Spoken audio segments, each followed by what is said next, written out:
What's up everybody, and welcome to the channel. Today we're going to take a look at this 2024 BMW X2. This one is the xDrive28i, finished in Storm Bay Metallic. Base price is around 42 grand. This one as spec'd is $52,700. So let's take a look at what is underneath the hood of this little car.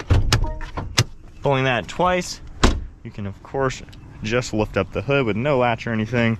So underneath the hood, you're gonna find that 2-liter inline 4-cylinder engine. This car pumps out 241 horsepower with 295 pound-feet of torque.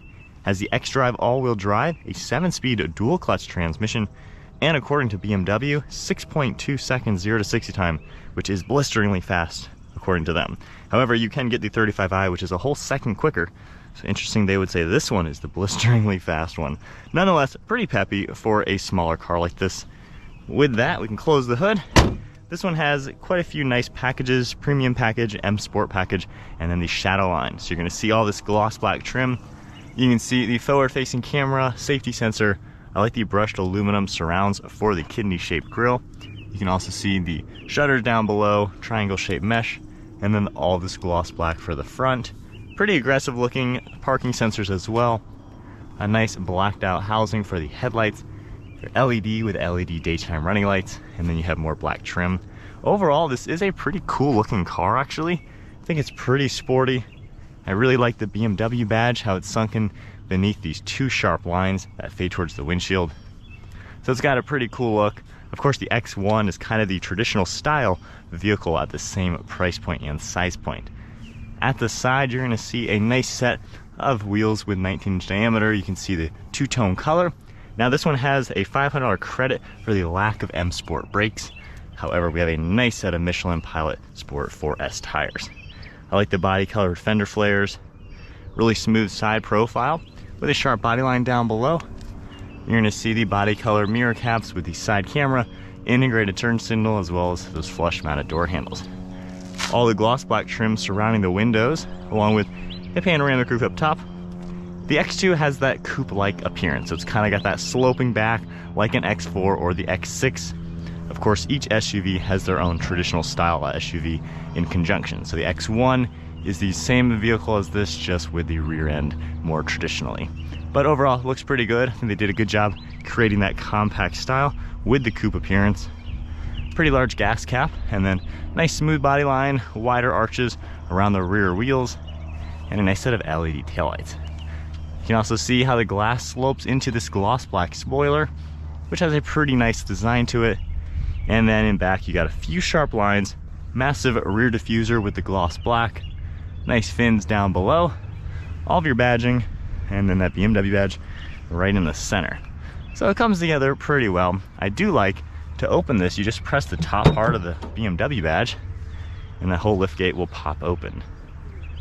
You got a lot of storage in here. It's nice and squared off.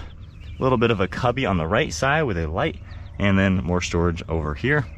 I have a privacy cover as well. We can go ahead and just pop these up, and then giving that a pull, we can remove it. Now from back here, these are 3 individual seats. The center headrest does fold down. With it up, you have no visibility, so definitely a good touch to have that fold down. Now, in order to move those seats downwards, you do have to manually do it, and they are 3 individual seats. So the center one, you just pull that, get this out of the way, and then the far seat, you can just pull that one and do the same thing. So a little bit of work to get them all down. Of course, this isn't high-end car. This is more on the middle level, I would say. And of course, from BMW's standpoint, this is more their base car. But nonetheless, you got a lot of cargo area in there. Certainly makes it useful. And then these are going to fold down flat, pretty maximizing storage space. So it's pretty useful of a car for being on the small side. And then individually, we can open these back up. Now in the back, you're going to see air vents, plugs, a little bit of storage, more storage over here. And these seats, they do technically recline. However, you're pretty much only going to have them all the way back. Now this has the Mocha interior with the Sunset Tech dashboard, and you're going to see this cool material on the upper doors with a textured vinyl.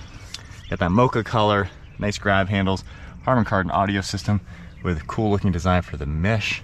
And then if I go ahead and hop inside, At 5'11", I have pretty good amount of space. The driver's seat is slid up just a little bit, so I could fold these down without the headrest hitting the seats. However, even with the back, you still have several inches of knee room and foot room. It's comfortable back here. You can tell it's got that sloping rear end. However, they've given you good headroom to where you have like a cutout right here and still have a couple inches above. So not bad, honestly. This centerpiece is your armrest with cup holders. And honestly, this is actually a good back seat. The bases are at a good angle and they're long enough to actually support your legs. So if you're a full-grown adult, I don't think you're gonna have an issue. 4 people can truly sit in the back of this car comfortably. And at least you have air vents, which is a great amenity that a lot of smaller cars don't have. Moving on to the front seat now. Same door panel with all the same materials. And then you have power seats as well. Your controls. We have a leg rest. You can easily push forward and back. And then you have all the perforations. M Sport seats with nice bolsters to them. Cool stitching design as well, and I really like the color combination. Smooth black leather steering wheel with silver trim and that M logo. And then if we go ahead and hop inside, foot on the brake, fire it up. Looking at the steering wheel, we have cruise control settings on the left side, some Bluetooth and audio on the right, and if you tap the settings icon, you can scroll through a few different items. You have your content in the center. You're able to adjust all sorts of different bits of information you're able to see. And then over here, we can now go to the layout, change that, and then heads-up display. You can have a few different things that will pop up as well.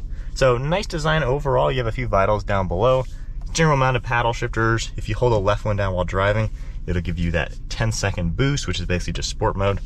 Then we have the stalk on the right for windshield wipers, turn signals on the left, a few lighting controls, ambient lighting, and I love the Sensitech dashboard. I think that's a really good touch to make this car feel even more premium. You got that cool textured vinyl with the Sensitech and stitching. Nice touch. Some silver trim over on the right side with your passenger air vents. Air vent in the center, which is more for the driver. And then the center screen, you can scroll through this left section, have a few more things. And then you also have your climate control if you tap that. So this is how you get to your main climate. However, no matter what screen you're on, this is always here.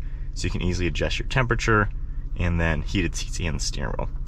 We have apps as well. You're gonna see all sorts of things popping up, Bluetooth, audio, Android Auto, and Apple CarPlay, and then shortcuts on this left side as well.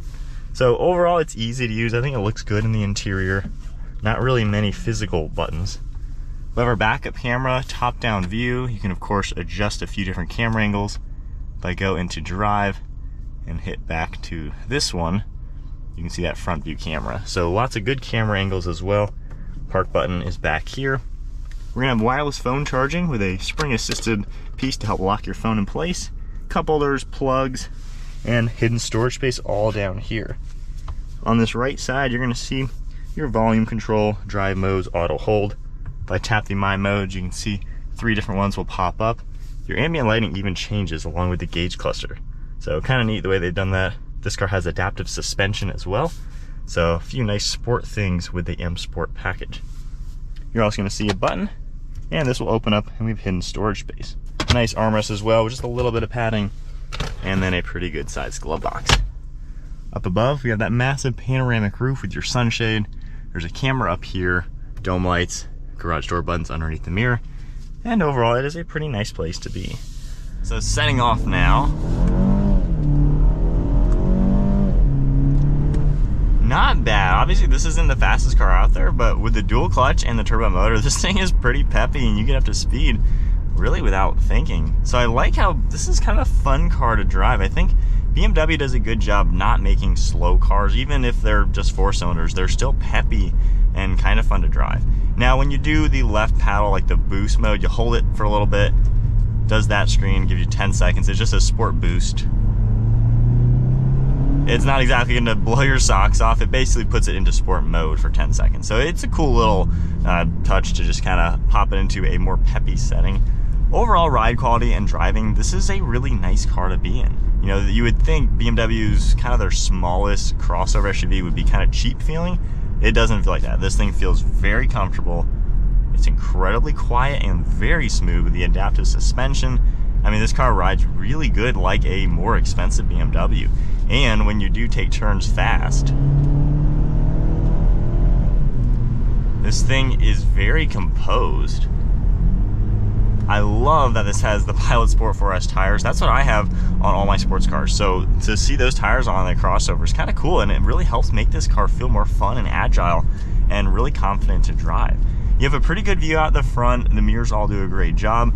Visibility, given this is that coupe appearance, you know, that middle headrest, if it is in the up position, you cannot see out of this mirror at all. So luckily it does fold down. You know, it's a little cramped back there, obviously, with the design of the car. Left shoulder's perfectly fine.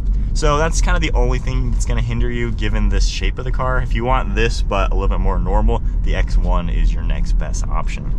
But overall, it's comfortable. The seats, the sport seats are really good. You know, they have the leg rest to make it to where they cradle your leg well. Really good back support and everything. So this is a nice car to be in. It feels roomy. For being a small car, it feels very roomy and just a spacious place to be. The ergonomics are pretty good. Armrests are in a great place. Everything that you do touch feels nice as well.